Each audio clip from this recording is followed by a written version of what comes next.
వాళ్ళకి వేరే పెద్ద కోరికలు ఏమి ఉన్నాయి. ఇదొకటి. అది ఇంకొకటి మనం నేను బాగా గమనిస్తున్నాం, మనం పార్టీలో కష్టపడి పనిచేస్తున్నాం, ఏ నిస్వార్థంగా చేస్తున్నాం. అసలు ఎట్లా అంటే అవతల ఎన్ని ఆఫర్లు వేస్తున్నాం మనం పోతలేము. ఒకటి ఏంటంటే అవతల పక్క లీడర్ ఎవరైనా పరామర్శకు లేకపోతే సచిన కాలకు బతికిన కాలకు వస్తే మనం దయచేసి అది ఏమో పోదు. ఎందుకంటే మన పెద్దలు ఇంత కష్టపడి ఇంటికి దానికి ఫలితం ఉండకపోతాం. అయితే విలేజ్ స్థాయిలో వాళ్ళు ఏమనుకుంటారంటే అరే మొన్న ఈ టీఆర్ఎస్ కడగొట్టుకుంటూ మళ్ళీ సంజయ్ కుమార్ సార్ అంటారు వీళ్ళ మనిషి వాళ్ళ మనిషి అయినా అవతల బలం పెరుగుతుంది మనం పోతే. దయచేసి అర్థం చేసుకుంటే మనం వెళ్ళిపోవద్దు. ముందు మనమే టీఆర్ఎస్ గవర్నమెంట్ లీడ్ చేసుకుంటున్నాం, కేసీఆర్ని సీఎం కూర్చొని కూర్చుంటున్నాం. అన్ని రకాల ఇప్పుడు వేరే వాళ్ళు అట్లాంటి గేమ్ ఆడే వాళ్ళు అంతా మళ్ళీ ఉండగలరు. మనం ఇప్పుడు ఉన్న వాళ్ళే కరెక్ట్ 100% ఉన్న కార్యకర్తలు ఇప్పుడు ఈ షెడ్ కింద ఉన్న వాళ్ళు. ఈ వర్క్ మనం గ్రౌండ్ వర్క్ మంచిగా చేసుకుంటే సరిపోతుంది. నాయకులు ఉద్యమ నాయకులు చాలా మందికి అందరికీ చాలా సంతోషంగా ఉంది ఇక్కడ వెళ్ళడం. అయితే మనం ఎక్కువసేపు దీని సరైన ప్రోగ్రామ్ అనేది కొంతమంది వరకే తెలుసు అసలు ఎస్ఐఆర్ అంటే ఏంటి అనేది. మాకు మొన్న 10వ వార్డు 11వ వార్డు సందీప్ నాకు ఇన్ఛార్జ్ ఇచ్చారు మన టౌన్ ఎలక్షన్ల రోజు. ఇస్తే ఏమైందంటే 10వ వార్డులో 21 మంది ఓట్లు ఉన్నాయి. మనకు అక్కడ పార్టీ ఫండ్ కానీ లేకపోతే ఖర్చులు కానీ మీకు తిరగడం కానీ ఒక 20 ఇళ్లకు కొందరు 30 ఇళ్ళకు కొందరు అని మాకు అలాట్మెంట్ ఇచ్చారు. చూస్తే 21 ఓట్లు కనబడతలేవాడు. ఊరైనా 1400 ఓట్లు. అదే ఇంత సందర్భం ఏంటంటే 21 ఓట్లల్లో ఆధార్ కార్డు మన ఊరు కూడా కలెక్ట్ చేసుకుంటూ కొందరు చనిపోయిన వాళ్ళకి కొంతమంది ఉన్నాయి వాళ్ళని తీసేసుకుంటూ కొంతమంది మార్పులు చేరుకుంటూ కొన్ని పేర్లు లింగన ఇలా అనుకున్నట్టు ఉన్నాయి. అవి కూడా ఆధార్ కార్డు ఎట్లా అట్లా చేసుకున్న అవకాశం కూడా ఇప్పుడు ఇచ్చింది. దాన్ని మార్పులు చేసుకొని వాళ్ళ బుకింగ్ కార్డు జగన్ సేవ్ చేసుకుని దగ్గర మన బూత్ వైజ్ ఒక్కొక్క బూత్ తీసారు. అలా మ్యాక్సిమం అలా మనకు తెలిసిన వాళ్ళు ఉంటారు. మన ఊళ్ళో అయితే మనకు తెలిసిన వాళ్ళే ఉంటారు. వాళ్ళని చూసుకొని సెట్ చేసుకొని ఇవాళ ఒకటి ఎస్ఐఆర్, మరి ఎస్ఐఆర్ స్పెషల్ ఇంటెన్సివ్ రివిజన్ అంటే ప్రత్యేక మరి సమగ్ర సవరణ. భారత ఎన్నికల సంఘం ఎప్పుడైతే మరి ఓట్లను సవరించుకోవాలనుకుంటుందో ఆ టైంలో మరి కొంతమంది వలసవాదులు ఉంటారు. అదేవిధంగా కొన్ని ఓట్లు డబుల్ గ్రామాలలో వేస్తారు, పట్టణాలలో వేస్తారు. మరి డబుల్ ఓటు ఉండే అవకాశం ఉంటుంది. అదేవిధంగా మరణించిన వారి ఓట్లు కూడా ఉంటాయి. కాబట్టి దాన్ని తొలగించే విధంగా ఒకటి మైగ్రెంట్ వాళ్ళను తొలగించడం, ఎక్కడైనా ఒక్క దగ్గరనే ఓటు ఉండాలి. అదేవిధంగా డెత్ అయిన వాళ్ళను తొలగించడం. దాని తదనంతరం 2002కు మరి అప్పుడు ఓటు ఉన్నటువంటి మన పేరెంట్స్ కావచ్చు వాళ్లకు, దాని తర్వాత మన ఓటు కూడా మరి మన పేరెంట్స్తో వారి యొక్క వివరాలతో పాటే మరి జత చేయబడతాయి. కాబట్టి కంపల్సరిగా బిఎల్ఏలు మన పార్టీ మరి బూత్ ఏజెంట్లు ఈ యొక్క కార్యక్రమాన్ని మరి సమగ్రంగా ఆ బూత్ స్థాయిలో ఉన్నటువంటి ఓటర్ల గురించి మీకు అవగాహన ఉంటుంది. పట్టణం అంటే కొద్దిగా కష్టంగా ఉన్నా కూడా మన గ్రామం అంటే దాదాపు గ్రామంలో ఉన్న వాళ్ళందరూ కూడా మనకు బంధువులో ఆత్మీయులో ఏదో ఒక రకంగా అయితే ప్రతి ఒక్క ఇంటి నెంబర్తో సహా ప్రతి ఒక్కరు తెలుసు. కాబట్టి ఆ విధంగా వీళ్ళు మన ఊరోళ్ళ కాదా, వీళ్ళు మరి హైదరాబాద్లో ఉంటారు, అక్కడికి వచ్చి ఓట్లు వేస్తారు. కాబట్టి మనకు ఇబ్బంది అయ్యే అవకాశం ఉంటుంది. మొన్న కౌన్సిల్ ఎలక్షన్లో చూసినప్పుడైతే కొన్ని వార్డులలో చూస్తే దాదాపు మా తిప్పనపేట గోపాలరావుపేట కూడా కొన్ని 100 ఓట్ల దాకా రాపించుకోరు ఒక వార్డులో. అంటే ఈజీగా వాళ్ళ బంధువుల ఓట్లు రాపించుకుంటే వాళ్ళ గెలుపు ఖాయం.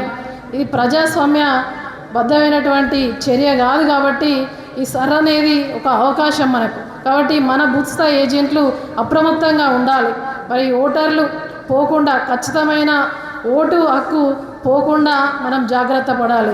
మరి ఎవరైనా మైగ్రెంట్ ఉంటే తీసేయాలి. వీళ్ళు మన ఊరికి చెందిన వాళ్ళు కాదు, మరి ఎక్కడో ఉండి ఓటు రాపించుకొని ఓట్లు వేస్తున్నారు. కాబట్టి వాళ్ళని తీసేయాలి, డెత్ అయిన వాళ్ళని తీసేయాలి. మళ్ళీ నెక్స్ట్ 2002కు ఓటు లేకపోతే మరి ఆ వివరాలు కూడా పొందుపరచడానికి ఆ ఫారంలో ఫామ్లో అన్ని కాలమ్స్ కూడా ఇవ్వబడినాయి. కాబట్టి మీరు ఆ బిఎల్ఓస్ వచ్చినప్పుడు బిఎల్ఏస్ మన ఏజెంట్లు వారితో కోఆర్డినేషన్గా సమన్వయంగా వెళ్ళి ఆ పూర్తి మరి సమాచారం మీకు ఉండాలి కాబట్టి ఈరోజు ఈ సమావేశాన్ని ఏర్పరచు. రేవంత్ రెడ్డి తెలంగాణ అద్దని చెప్పేసి రాజీనామా కూడా చేయలేడు. అటువంటి కాంగ్రెస్ పార్టీని మరి నీళ్లు మింగించే విధంగా ఇలా జీవన్ రెడ్డి గారు పోరాడుతూ ఉన్నారు.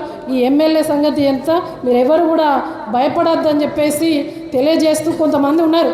దాదాపు సర్పంచులు గెలిచిన వాళ్ళందరూ కూడా జీవన్ రెడ్డి గారితోటి ఉన్నటువంటి జీవన్ రెడ్డి గారితో ఉండి మరి జీవన్ రెడ్డి గారి పేరు మీద గెలిచిన సర్పంచ్లే నిజంగా కూడా మన రూరల్ అర్బన్లో ఎక్కువగా ఉన్నారు. మొన్న మీటింగ్ పెట్టుకుంటే ఎమ్మెల్యే దగ్గరికి ఎవరు పోలేదు. కొత్తగా గెలిచినప్పుడు జీవన్ రెడ్డి గారు పార్టీ మారినప్పుడు నువ్వు నా దగ్గరికి రా, నువ్వు దగ్గరికి రా, నేను ఎమ్మెల్యేని కదా, అధికార పార్టీ కదా, జీవన్ రెడ్డి దగ్గర ఏం లేదు ఉత్తదే అని చెప్పేసి చెప్పేసి అన్నా కూడా మరి ఒక ప్రోగ్రాం పెడితే మొత్తం మంది ఏ ఊరు నుంచి లెక్క తీసినా కూడా మరి అందరూ కూడా వారితో పాటు పందిసుకొని వారితో లాభం ఉంది వారితో పాటుగా గెలిచిన వాళ్ళే. కానీ వాళ్ళు ఏమంటారు, నిన్న పెద్దలు చెప్పినట్టుగా ముందే కొంచెం సైకో చేస్తాడన్న ఇంత పని కానీ పని అయిపోయిన తర్వాత మళ్ళీ బీఆర్ఎస్ పార్టీ వస్తే గవర్నమెంట్ అంతా ఫెయిల్ అయిపోయింది, ఇవాళ మళ్ళీ తప్పకుండా కేసీఆర్ వస్తాడు, మేము మీ దగ్గరకు రాకపోతే ఎటు పోతాం, ప్రాణం అంతా ఈడున్నది కానీ మళ్ళీ నన్ను ఎక్కడ ఇబ్బంది పెడతాడో అని చెప్పేసి ఆలోచనలో వాళ్ళు ఉన్నారు.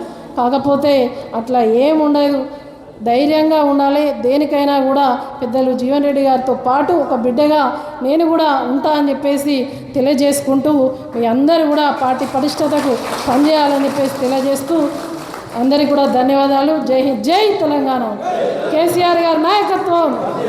వివిధ హోదాల్లో బాధ్యత నిర్వర్తించినటువంటి ప్రజాప్రతినిధులు, బీఆర్ఎస్ ఇవాళ ఉద్యమ సైనికులు, పాత్రికేయ సోదరులకు అందరికీ ఉదయపూర్వకంగా నమస్కారాలు చెప్తూ ఇస్సార్ స్పెషల్ ఇంటెన్సివ్ రివిజన్ గురించి ఇప్పుడే వసంత గారు అంటే చాలా వివరంగా చెప్పడం జరిగింది. వాస్తవంగా ఈ స్పెషల్ ఇంటెన్సివ్ రివిజన్ ఓటర్స్ ఇవాళ ఈ సభ్యత్వం ఏదైతుందో రివిజన్ అనేది మొదటిసారి కాదు, ప్రతి 20 సంవత్సరాలకు ఒకసారి చేపట్టబడడం జరుగుతుంది. ఇవాళ 2026 అని అంటే గతంలో 2002లో చేపట్టబడడం జరిగింది. కానీ గతంలో ఎప్పుడు కూడా ఈ విధమైన ఆంక్షలు లేకుండా గతంలో ఏదైతుందో అంటే నా అనుభవంలో నా వయసును బట్టి ఏదైతుందో నేను 2002 రివిజన్ అప్పుడు ఏదైతుందో నేను ప్రత్యక్ష సాక్షిని అని చెప్పంటాను. అప్పుడు ఏదైతుందో ఈ విధమైనటువంటి ఆంక్షలతో వాళ్ళు ఏమంటున్నారు, ఓటర్ మ్యాపింగ్ అంటారు. ఈ ఓటర్ మ్యాపింగ్ అంటే 2002లో మన ఓటు గట్ట నమోదు చేయబడి ఉంటే అది ఆటోమేటిక్గా మ్యాప్ అయిపోతుంది.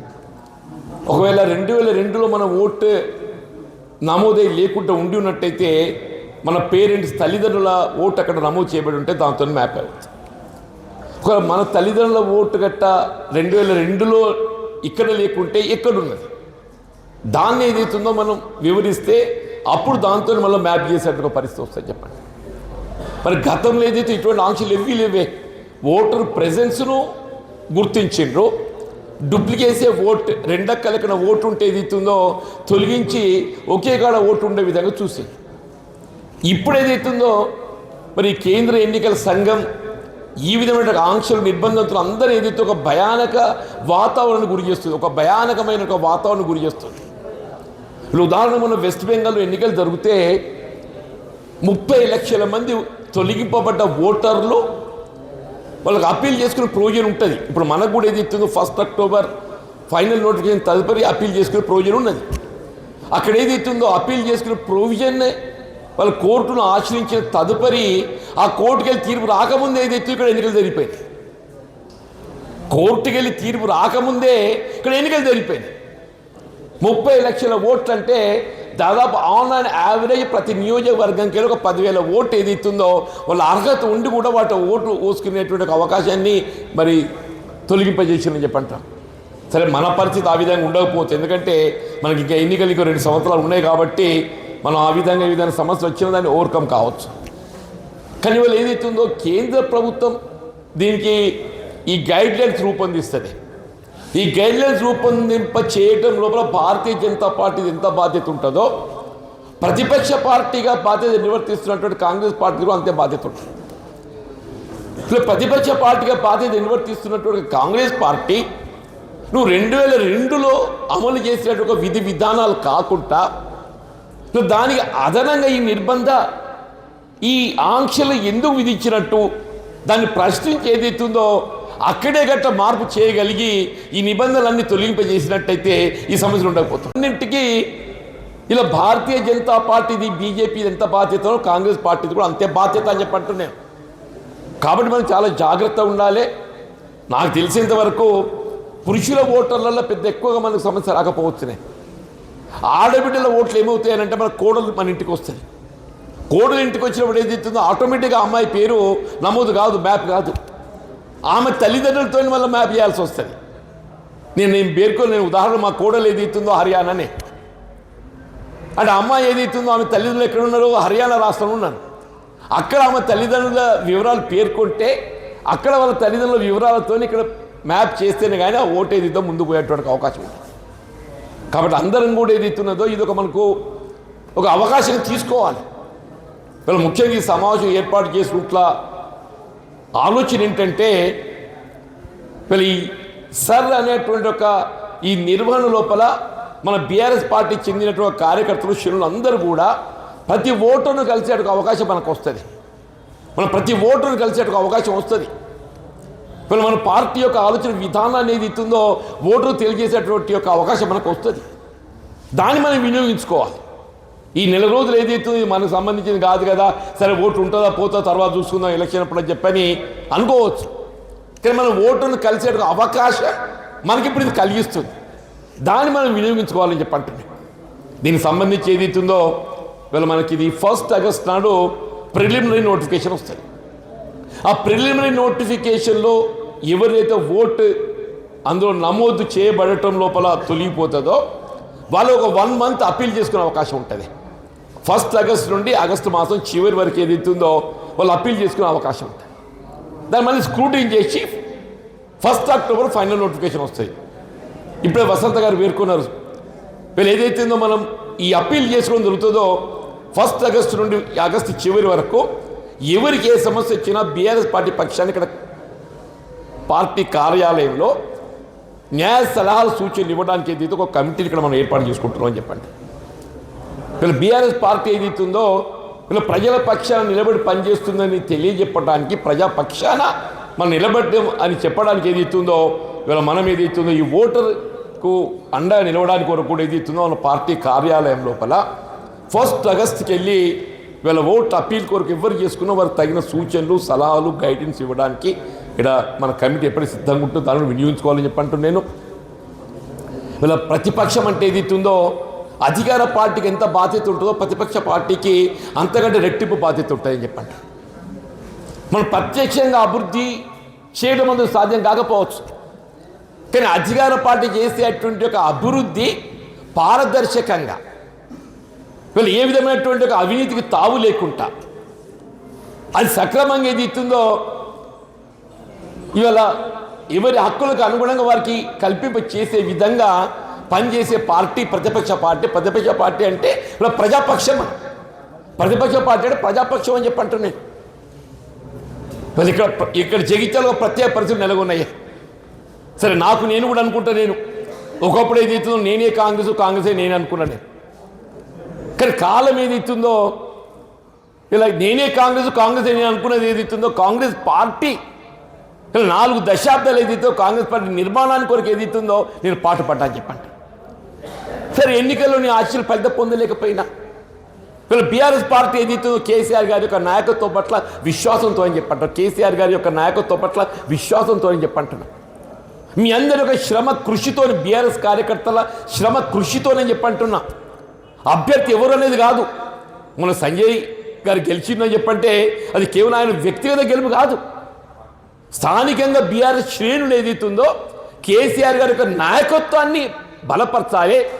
రాష్ట్రంలో ఏదైతుందో కేసీఆర్ గారిని ముఖ్యమంత్రిగా కొనసాగింప చేసుకోవాలనే ఒక భావనతోని మీరందరూ కలిసికట్ట కృషి చేయడంతో సరే నాలంటోడు కూడా నేను ఆశ్చర్య ఫలితం పొందలేకపోయినాయి. సరే కేసీఆర్ గారికి కూడా అదృష్టం కలిసి రాలేదు. కేసీఆర్ గారికి అదృష్టం కలిసి రాలేదంటే మనం అదృష్టాన్ని కోల్పోయినాం అంటున్నా. ఆయనకైనా కాదు, ఆయన ముఖ్యమంత్రి మళ్ళా అవకాశం పొందలేకపోవచ్చు. దానివల్ల నష్టపోయేది ఎవరో నష్టపోతున్నామే. తెలంగాణ రాష్ట్ర ప్రజానికం నష్టపోతున్నాం చెప్పంటారు. నష్టపోయేది ఎవరు? మన తెలంగాణ రాష్ట్ర ప్రజానికం అని చెప్పంటున్నాయి. నైవేంద్రాలు ఉంది పద్మనాయకల. ఇప్పుడు వాస్తవంగా ఏదైతే ఈ సర్ కానీ ఓటర్ నమోదు కానీ వారి ఆధ్వర్యం లోపల మనం నిర్వహింప చేసుకోవాలి. ఇది preparatory. This is only preparatory అంటున్న దాని సంసిద్ధత కొరకు ఏదైతే ఈ సమావేశం నిరూపించేసుకున్నాం. ఆనాడేదైతే మొత్తం మన జగిత్యాల నియోజకవర్గం అంతటికి వెళ్ళి కూడా గ్రామంకి వెళ్ళి ఏదైతే బీఆర్ఎస్ శ్రేణులు అందరూ కూడా ఒక సైనికుల్లాగా తరలి ఏదైతుందో ఇవాళ 7th జూలై పద్మనాయకులు ఏదైతుందో మరి వారి సమావేశం ఉండబోతూ ఉదయం 11 గంటలకు అందరూ కూడా 10ంటికే చేరుకొని మరి వారిని మరి ఈ సమావేశం ఇక్కడ ఏదైతుందో ఈ గడ్డ మీద ఏర్పాటు చేసే ఏ సభ అయినా కానీ ఏదైతుందో చరిత్రలో నిలిచిపోయే విధంగా ఉండాలని చెప్పంట. అలా కేసీఆర్ సభ ఎట్లయితే నిర్వహింపజేసుకున్నామో కేటీఆర్ సభ కూడా సమావేశం కూడా ఆ విధంగా దాన్ని సఫలం చేసే విధంగా అందరం కృషి చేయాలని చెప్పి కోరుతూ సెలవు తీసుకుంటాం.